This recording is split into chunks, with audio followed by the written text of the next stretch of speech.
Bakunzi b'umusaraba nongeye kubasuhuza mu izina rya Yesu. Yesu ashimwe. Nejejwe cyane n'uyu mugoroba Imana yongeye kuduha.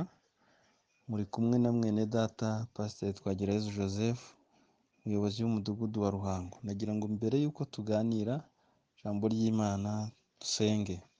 Mana, turagushimiye mu izina rya Kristo Yesu. Tugushimiye ko wabanye natwe iminsi yo kubaho kwacu. Tugushimiye ko ukomeje kuturindira ubugingo, uturindira imibiri. Tugejeje uyu munsi ku itariki ya mbere y'ukwezi kwa munani tugihumeka umwuka w'abazima. Reka tukwinginge kugira ngo wuruke ukomeze kubana natwe, kandi umwuka wera akingure imitima yacu.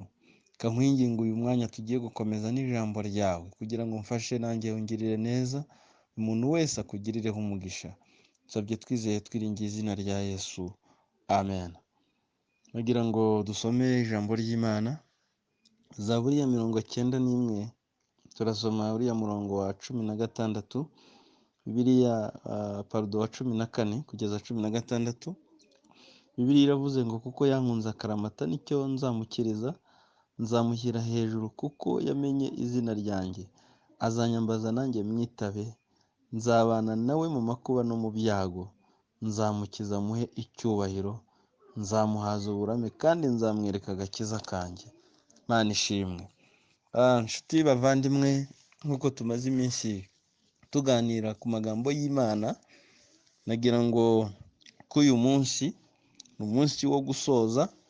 Ni umunsi tumaze iminsi turi kwiga ku ijambo rikuru rivuga ngo iyo ukunze Imana utayiryarya, Imana nayo ikugirira neza. Hanyuma twarebeye hamwe ingingo z'ingenzi Imana ireberaho umuntu uko ayikunda. Cya kabiri twarebye ineza y'Imana. Uyu munsi turarebera hamwe uruhare rw'umuntu mu gukunda Imana. Hanyuma nagira ngo tudatinze turaza kwifashisha ijambo ry'Imana. N'ubundi turarebera hamwe ibintu bitatu umuntu ashobora guhindura uruhare rwe mu gukunda Imana. Icya mbere, uruhare rw'umuntu mu gukunda Imana, icya mbere gishobora gufasha umuntu ni ukugira inzara n'inyota. Kugira inzara n'inyota. Kugira inzara n'inyota. Yesu yabisobanuye neza ubwo yari ari kumwe n'abigishwa be, avuga ku bahiriwe. Yavugaga ku bahiriwe hariya mu butumwa bwiza bwa Yesu Kristo uko bwanditswe na Matayo. Reka tuhasome igice cya 5 kugira ngo haze kudufasha gusobanukirwa iyi nyota iyo ari yo. Ubutumwa bwiza bwa Yesu Kristo uko bwanditswe na Matayo, igice cya 5. Tuze gusoma ubutumwa bwiza bwa Yesu Kristo uko bwanditswe na Matayo. Dusome duhereye ku murongo wa 5. Haravuga ngo hahirwa abagwaneza kuko ari bo bazahabwa isi. Hahirwa abafite inzara n'inyota byo gukiranuka kuko ari bo bazahazwa. Imana ishimwe. N'umurongo wa 6. Hahirwa abafite inzara n'inyota byo gukiranuka kuko ari bo bazahazwa. Imana ishimwe. Hanyuma iyi nzara nta muntu ushobora kuyihangamo. Ino nzara ni inzara umuntu ahabwa n'umwuka wera. Iyi nzara umuntu ayibona ryari? Iyi nzara umuntu ayibona mu gihe aba yabyawe ubwa kabiri.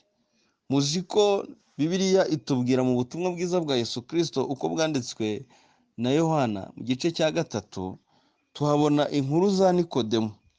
Ubutumwa bwiza bwa Yesu Kristo uko bwanditswe na Yohana igice cya 3, tuhabona inkuru za Nikodemu.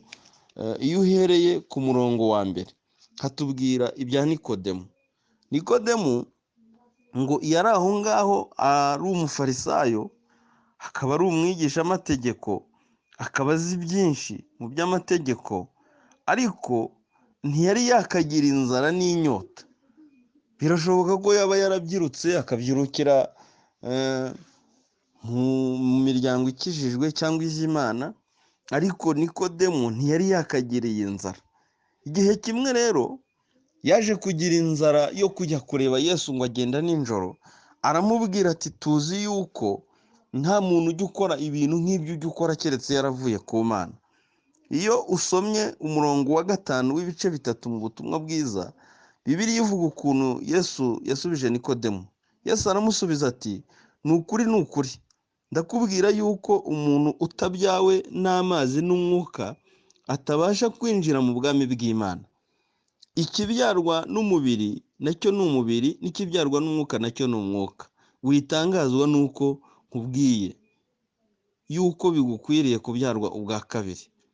Nikodemu we yari asanzwe azi yuko kuba yubahiriza amategeko y'Imana yazi ibyo bihagije, ariko ntabwo yari yakamenya ibanga ryo kubyarwa ubwa kabiri. Bibiliya rero ivuga iki? Ivuga ko uru ruhare rw'uyu muntu kugira ngo agere ku ntego yo gukunda Imana ni uko aba afite inzara n'inyota. Haleluya, haleluya, haleluya, haleluya. Agomba kuba afite inzara n'inyota byo gukiranuka, pana kugira inzara y'ibindi bintu bindi, akaba afite inzara n'inyota byo gukiranuka. Bibiliya itubwira umwana w'ikirara ukuntu ngo yigeze se bagirana isezerano, abwira se ati dawe mp'ibyanjye nk'umugabane wanjye ngende, ndabona amaze kuba mukuru, ngo biba ngombwa ko ise amuhereza ibye. Aragenda, hanyuma amaze kugenda ngo aragenda abyahisha ubusambanyi, aragenda arivanga arivuruguta, bigera ubwo bimushirana. Noneho ngo aza gushaka akazi ko kuragira ingurube. Ngo amaze kujya kuragira ingurube, ngo abona n'iby'ingurube zirya ntiyemerewe gukoraho, n'ibyo yahabwaga ntibyamuhazaga, ariko ngo yibuka yuko ngo mu rugo kwa se abagaragu barya bagasigaza. Arangije ngo afata icyemezo, aravuga ati ngiye kugenda njye kureba data, wenda ampindura umugaragu ne kuba umwana we, kuko narenze urwego rwo kuba umwana. Ngo yumva agize inyota yo kujya kwa se, ngo aragenda atitaye ku bwinshi bw'ibyaha afite no ku buhemu yamuhemukiye, ariko ngo agihinguka mu maso ya se, ise ngo amugirire imbabazi, ise ngo amugirire ubuntu, ategeka ko bamwambika undi mwambaro. Haleluya, haleluya, haleluya. Ategeka ko babaga ikimasa, ategeka ko bazana umwambaro uruta iyindi, ategeka ko bazana impeta. Ni ukubera yuko yari yagize inyota.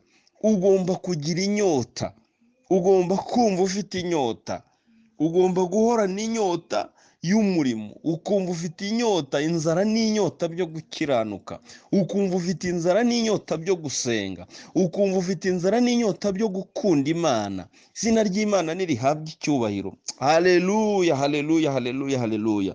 Ijambo ryatubwiye ngo kuko yankunze akaramata nicyo nzamukiriza, nzamushyira hejuru kuko yamenye izina ryanjye, nzabana nawe mu makuba no mu byago. Hanyuma uruhare rwa kabiri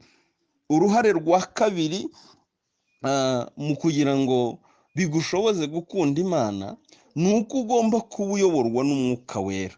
Iyo usomye Abaroma igice cya 8 umurongo wa 14 haravuga ngo abayoborwa n'umwuka w'Imana nibo bana b'Imana.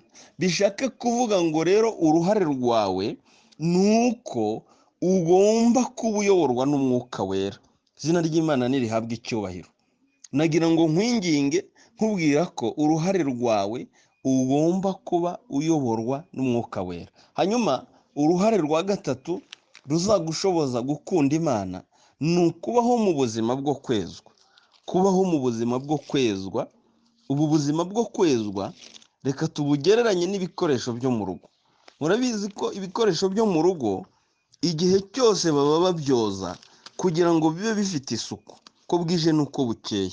Nk'uko rero ubizi ko ibikoresho byo mu rugo bikenera koga kugira ngo bibe bifite isuku, ni nako ugomba guhora wezwa. Izina ry'Imana nirihabwe icyubahiro. Kadusome ijambo ry'Imana mu rwandiko rwandikiwe Abaheburayo, turasoma biriya bice 12, tuze gusoma umurongo wa 14. Bibiliya ivuze ngo iki? Iravuze ngo mugire umwete wo kubana n'abantu bose amahoro n'uwo kwezwa, kuko utejejwe atazareba umwami Imana. Imana idufashe. Haleluya. Ugomba kubaho mu buzima bwo kwezwa. Nagira ngo twongere tugaruke gakeya, dusubiremo muri uru ruhare turiho rwo kudufasha gukunda Imana.